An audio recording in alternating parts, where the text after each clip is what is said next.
back at 6:12 this morning, and the White House and Senate Democrats are still at odds over funding for ICE and the Department of Homeland Security. That as a partial government shutdown could hit the country. Bradley Blackburn is tracking the latest.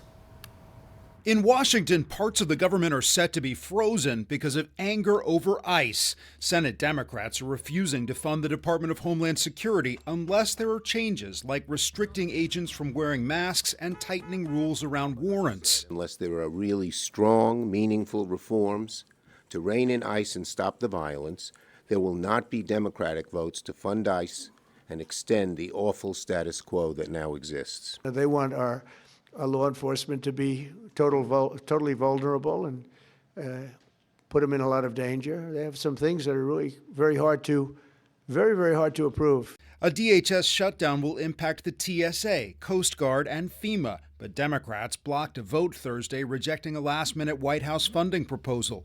In California, Homeland Security Secretary Kristi Noem focused on the administration's plan to put more resources at the southern border and hire thousands more Border Patrol officers. Today, the men and women of the Department of Homeland Security are on the front lines of the fight against the cartels and the drugs poisoning our country. At the same time, the president's border czar, Tom Homan, said the federal immigration enforcement surge in Minnesota is winding down. I have proposed, and President Trump has concurred, that this surge operation conclude. Minnesota officials testified on Capitol Hill yesterday during the debate over DHS funding. Current funding is set to expire at midnight Friday. A partial shutdown on Saturday could last some time. Lawmakers are leaving Washington for a week-long recess.